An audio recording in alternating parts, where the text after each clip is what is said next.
Good afternoon, everyone. Did you know that according to the American Cancer Society, breast cancer is the most common form of cancer in women other than skin cancer? The average risk of a woman getting breast cancer in the United States is 13%, or 1 in every 8. Myself, in the year of 2019, in March, I came home and found out that my mother was diagnosed with stage 3 breast cancer. It was a long 1.5 year battle and fight, and I didn't just watch it, I lived it. So today, I'm going to be teaching you about some of the factors associated with breast cancer. I'm going to be talking about the diagnosis process, the treatment process, and steps that you can do to prevent your breast cancer from coming back. First, I'll explain testing. So there's many different tests that are run once it's determined that you have breast cancer. First would be an MRI. That shows what it's attached to, how big it is. Next is a biopsy. They might want to biopsy it to see if your breast cancer is spread, to tell what stage it is, and if it's in the lymph nodes.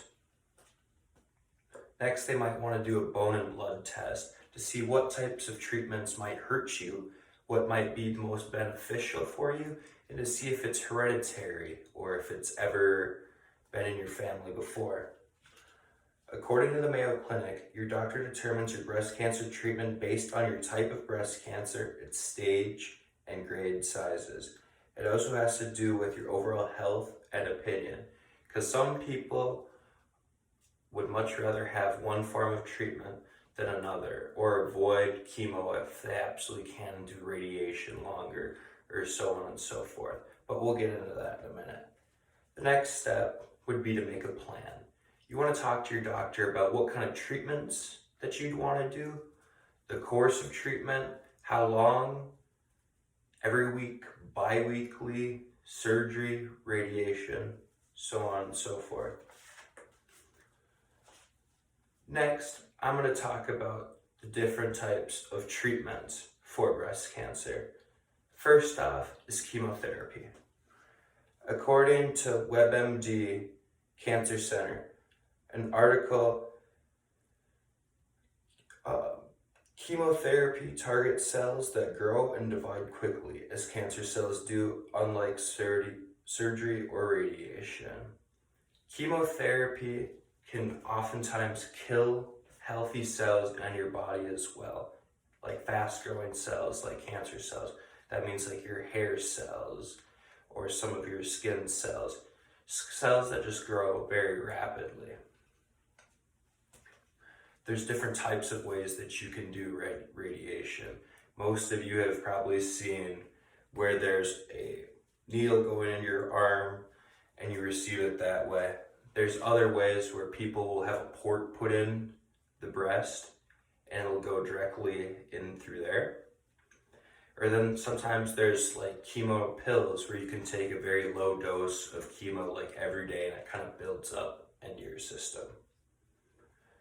The next treatment that I'm going to talk about today is radiation. According to Medical News Today, radiation therapy is a type of cancer treatment that uses high energy beams to destroy cancer cells and shrink tumors. So, that means that radiation is like a laser where you have to stand very still and they'll often tattoo the area so they can get it just right. And they can use radiation to go in there and shrink the tumor before surgery. They can do, which was in my mom's case, they went in after surgery every day for 30 days, and then they would hit that area to shrink up or just to get rid of any remaining cancer that happened to be left there. According to the American Cancer Society, they note that half of people with breast cancer receive radiation therapy. So, as you can tell from that statistic, radiation therapy is by far one of the most used treatments with breast cancer. Most people, however, think that radiation therapy is just a little light hitting the tumor or the skin, and it's not that bad, but it can lead to a big hole growing there because it actually burns the skin, and it can look like somebody might have stabbed you in the chest with a knife, and it can make you be very, very fatigued. Lastly, for treatments, I'm going to talk about surgery. According to breastcancer.org, you and your doctor will determine what kind of surgery that's most appropriate for you based on the stage and personality of the cancer.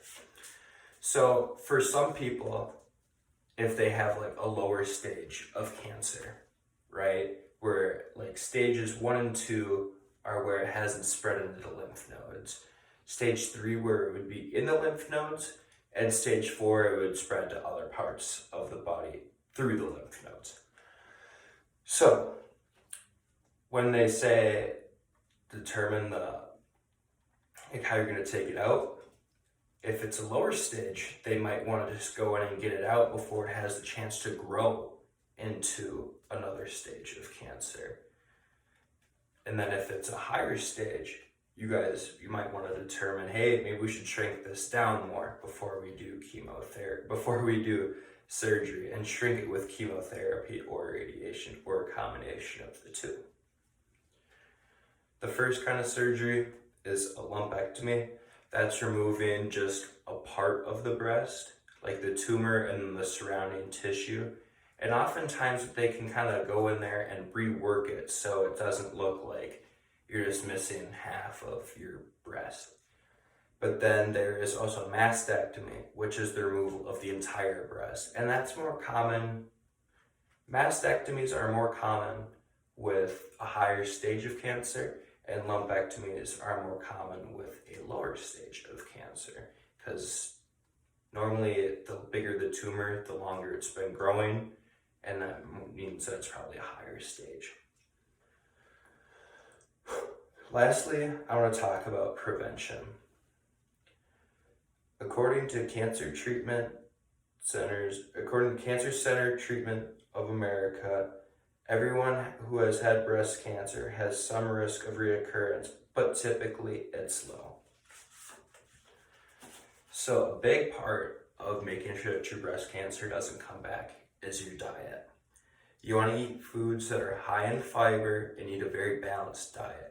Eating lots of fruits and vegetables, avoiding processed foods, avoid having alcohol, and avoid having like red meat a lot.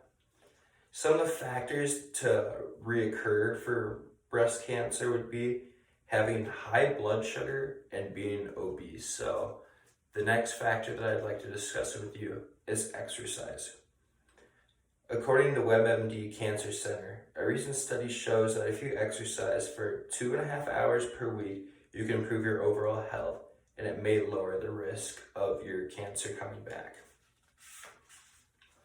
So they want you to do 2 days of muscle training, and then you could either do